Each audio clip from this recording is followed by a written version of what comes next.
말죽거리 잔혹사를 만들면서 이제 3부작을 기획하게 됐는데요. 이제 말죽거리 잔혹사하고 비열한 거리가 강남을 배경으로 한 영화를 한다면 그 배경으로서의 강남이 어떻게 형성됐는지 탐구한 영화가 이제 강남 1970이 되겠습니다. 강남 같은 경우는 그 당시에 제가 15살 때 강남에 왔는데 완전히 농촌이었죠. 허허벌판 농촌이었고 불과 한 30년 만에 첨단의 도시로 이제 발전을 했는데 그 산업화의 어떤 빛과 그림자가 강남이라는 공간 안에 그대로 이제 상징적으로 녹아 있다고 생각을 해요. 그게 이제 영화를 만들게 된 동인이었던 것 같습니다. 지금 보기에도 죽는 건 마찬가지입니다. 저 그냥 내버려 두십시오. 희대기까지 치겠다는 거냐? 더 이상 사장님 식구 안 해도 좋으니까 저 좀 그냥 내버려 두십시오. 가장 먼저 접근을 한 건 일단 액션 영화이기 때문에 기본적으로 이제 액션에 대한 준비 그것을 가장 중점적으로 준비를 했던 것 같아요. 사실 다른 스케줄들 때문에 시간상 여유가 많이 없었었기 때문에 개인적으로 이제 다른 해외 스케줄이나 이런 거 갈 때도 이제 액션팀 분을 동반해서 계속 틈날 때마다 그렇게 1개월 반 정도 준비를 했고요.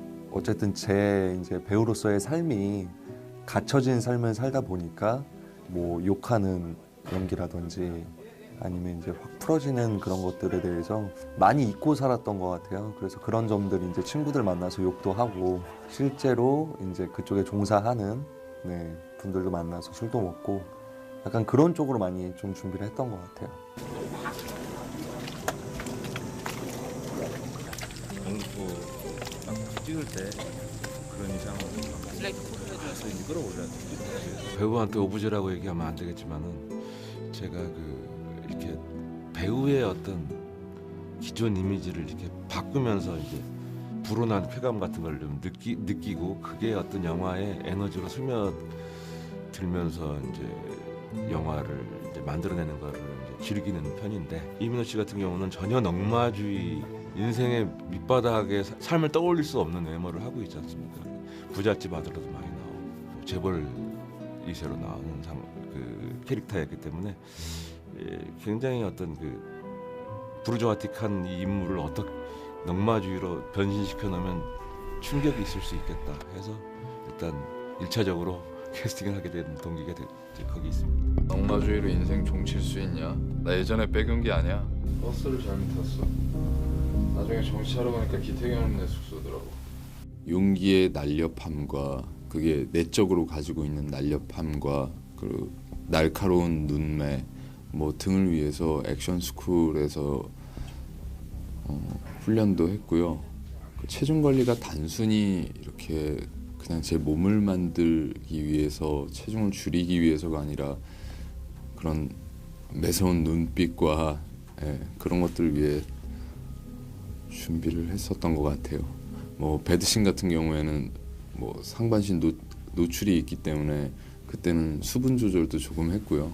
뭐 이제 제가 하는 거는 많지가 않았어서 특별히 뭐 그런 부분까지 세심하게 할 여유도 있었고 그래서 되게 좋았던 것 같아요. 오, 그렇지. 빵. 김래영 씨도 마찬가지입니다. 김래영 씨도 그동안에 굉장히 좀 선한 이미지, 댄디한 이미지로 이제 출연했던 배우인데 사실 용기라는 역은 굉장히 비열하고 소위 말해서 똘끼도 좀 있고 뭐라 그럴까 야비한 그러면서도 선한 구석도 또 있고 악마성과 어떤 그 선함이 이제 공존하는 인물로 제가 이제 캐릭터를 잡았는데 김래원 씨 눈이 굉장히 저는 그런 어떤 이중적인 어떤 매력이 있다고 생각을 했어요. 그래서 김래원 씨를 이제 연기역으로 캐스팅을 하게 됐죠. 그러면은 누굴 데려놓고 사장님 여기서 데려놓고 누굴 가져와가지고 이렇게 해서 거꾸로 넣는다고 해서 아무도 뭐라 할 수 없겠지. 감독이 흔드니까 안 돼. 다 쓰러져. 뭔가 느낌이 진짜 세탁소 주인님 같아요.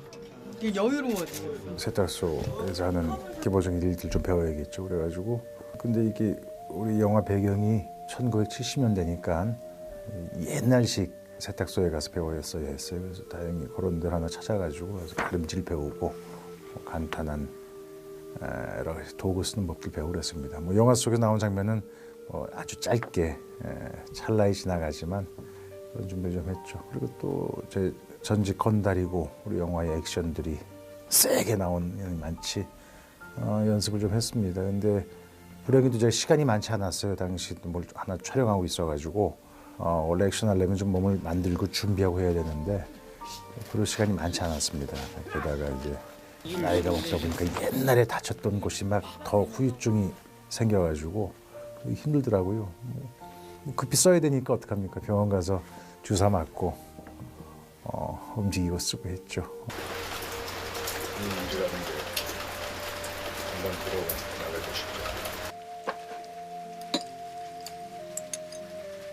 정주정 씨한테는 이제 어떤 굉장히 좀 남성적인 얼굴도 있지만은 자상한 이제 아버지 얼굴도 이제 공존하고 있다고 생각을 해서 특히나 이제 아버지로서의 어떤 길수가 설득이 안 되면 이 영화는 참 쉽지 않겠다 싶어서 정준영 씨를 염두에 두고 이제 정준영 씨를 캐스팅을 하게 된 거죠.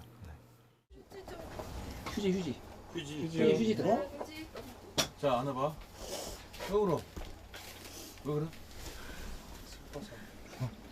감정 잡았어. 야 벌써 울면 어떡해? 특별한 준비를 하지 않아도 그 상황에 들어가 있으면은 그 감정이 고스란히 전해졌던 것 같아요. 그 상황에 놓여져 있으면은 제가 설현이가 아니라 선혜라고 당연하게 생각을 했던 것 같고, 그래서 감정씬이나 이런 거에 대해서 힘든 점은 없었는데 그에 반면에 이제 촬영이 아닌 일상생활로 돌아왔을 때도 좀 우울한 그런 부분들이 있더라고요. 첫 화면 보면은 되게 선혜가 밝고 순하고 약간 맑은 모습도 보이고 이제 조금 젖살이라고 해야 되나? 이제 볼살도 통통하고 이런데 제가 의도했던 부분도 있지만 의도치 않게 우울하고 그래서 살도 많이 빠졌던 부분도 있고 그리고 표정 자체가 계속 우울하게 나오고 그랬던 것 같아요. 저는 사실 걸그룹을 지금까지 캐스팅을 해본 적도 없고 가수가 이제 드라마에 들어왔을 때 약간의 파열음 같은 것들이 우려됐곤 했었는데 그 설현이라는 친구를 만나보고 그 이미지가 확 깨졌어요. 저는 오히려 설현 그 친구는 이제 가수보다는 연기자가 더 맞지 않을까 할 정도로 상당히 신선했습니다. 굉장히 자연스러운 얼굴이었고요. 특히나 또 저희 강남 1970에 맞는 70년대적인 굉장히 청순함도 갖고 있었고 그래서 캐스팅을 하게 됐죠. 편안하게 다 입어. 괜찮으니까. 자. 축하하겠습니다. 문 닫았어요. 예. 고맙습니다.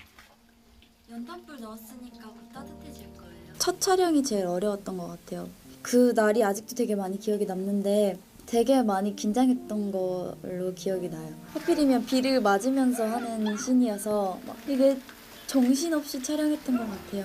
아빠가 다리에 칼을 맞는 부분이 있었는데 다리에 칼을 맞는 부분을 안 본 상태에서 칼을 맞았다고 생각하고 연기를 해야 되니까 거기에서 상황이 일어나는 데서 들어가서 촬영하는 건 되게 쉬운데 아 저기서 아빠가 칼을 맞고 있어 이걸 상상하면서 연기를 하려고 하니까 그러니까 보는 대로 나오는 게 아니라 자신이 연기를 하려고 하니까 되게 부자연스럽게 나오고 안 되는 거예요. 첫 촬영에 대한 후회가 되게 많이 남고 그날만 생각하면 아직도 긴장이 되는 것 같아요. 근데 긴장한 상태로 첫 촬영을 마쳤는데 그때부터 이제 촬영 현장에 대해서 조금씩 알기 시작하고 두 번째, 세 번째 촬영을 준비해 나갔던 것 같아요.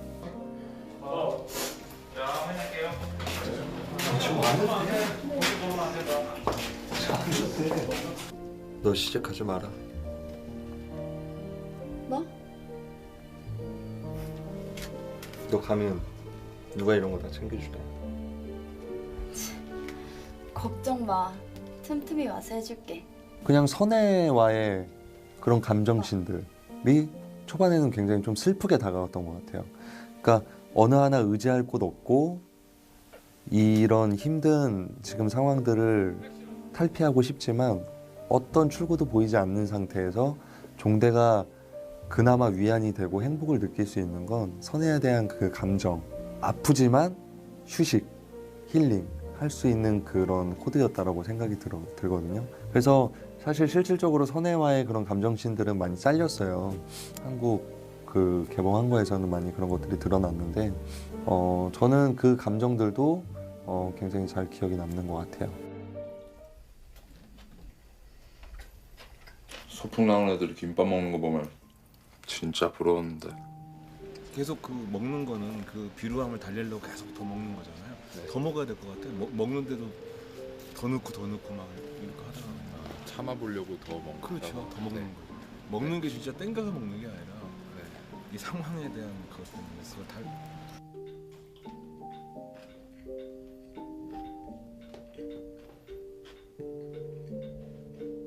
감독님이 수정해서 만들어낸 씬인데요.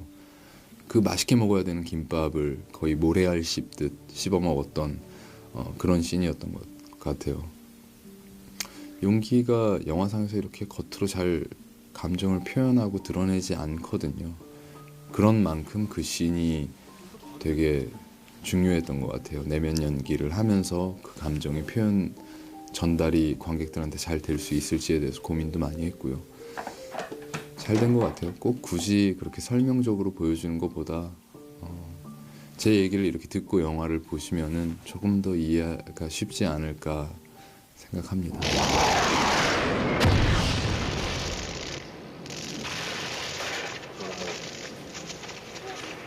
몸은 괜찮으십니까?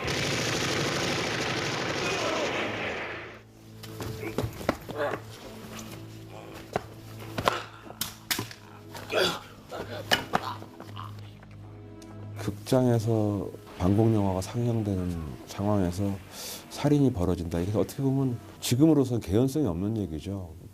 관객들도 있을 것이고. 근데 제가 기억하는 어린 시절의 극장은 텅 비어 있었거든요. 그 지방 변두리에 있는 정말 한가진 극장이에요. 그런 극장을 찾으려고 보니까 다 지금은 이제 의자도 다 그 색깔이 다르고 모든 것들이 달랐기 때문에 이걸 정말 그런 극장을 못 찾으면 이 신을 포기해야 되나 정도 하다가 어떻게 운 좋게 이미 폐쇄돼 버린 극장을 찾게 됐죠. 그래서 앞에 반공 영화가 상영되고 있는데 총을 맞대고 둘이서 이제 약간 은유적으로 당시에 이제 레드 컴플렉스였던 그 반공주의가 굉장히 만연해 있던 그런 시절에 시대적 은유로도 한번 해보고 싶어서 이제 그렇게 같이 미장센을 해서 찍게 된 거죠. 난 이 형 아니냐? 세상에 우리 둘밖에 없냐? 나 살자고 그랬다. 그 새끼 안 봤으면 내가 그러니까 죽었어. 오히려 그 씬에 대해서는 감독님하고 굉장히 많은 얘기를 나눴던 것 같아요. 굉장히 임팩트가 있고 용기한테 있어서는 마지막 정말 끝에서 처절한 모습을 보이는 굉장히 중요한 씬이었는데 감독님하고 정말 이런저런 얘기들 많이 하고 많이 물어도 보고 그때는 오히려 제가 놓치고 갈 수 있었는데 감독님이 굉장히 저한테 많은 얘기를 해주셨어요. 이 인물이 지금 이 상황에서 얼마나 절규하듯 울부짖어야 하는지에 대한 그런 상황 설명을 저한테 아주 친절하게 해주셔서 열연을 하는데 도움이 많이 됐던 것 같습니다. 아마 살려주라. 살려주라 종대라.